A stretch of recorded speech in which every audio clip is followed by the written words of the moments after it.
Every one of us has times when we need to know things will get better. My declaration is that is precisely what the gospel of Jesus Christ offers us, especially in times of need.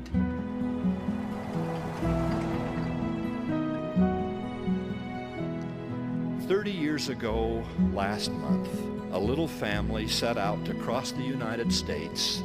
Every earthly possession they own packed into the smallest trailer available. No money, an old car. They drove exactly 34 miles up the highway, at which point their beleaguered car erupted.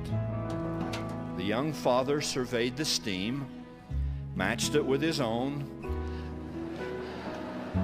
then left his trusting wife and 2 innocent children, the youngest just 3 months old, to wait in the car while he walked the 3 miles or so to the southern Utah metropolis of Canaryville. Population then, I suppose, 65. Some water was secured at the edge of town, and a very kind citizen offered a drive back to the stranded family. The car was attended to and slowly, very slowly, driven back to St. George for inspection. After more than 2 hours of checking and rechecking, no immediate problem could be detected, so once again the journey was begun. In exactly the same amount of elapsed time, at exactly the same location, on that highway, with exactly the same pyrotechnics, from under that hood, the car exploded again. Now feeling more foolish than angry, the chagrined young father once more left his trusting loved ones and started the long walk for help once again. This time, the man providing the water said, "Either you or that fellow who looks just like you ought to get a new radiator for that car." He didn't know whether to laugh or to cry at the plight of this young family. "How far have you come?" he said. 34 miles, I answered. "How much farther do you have to go?" 2,600 miles, I said.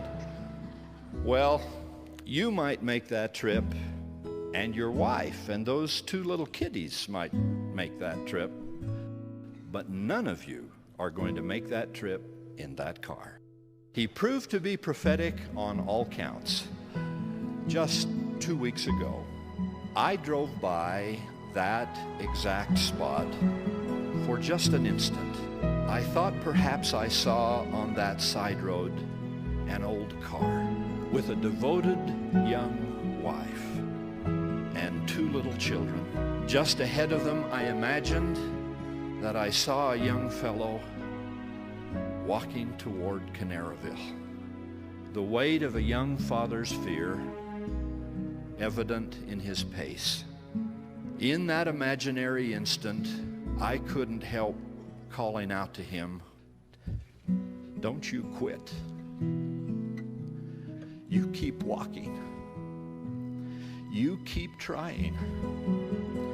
There is help and happiness ahead. Some blessings come soon. Some come late. And some don't come till heaven. But for those who embrace the gospel of Jesus Christ, they come.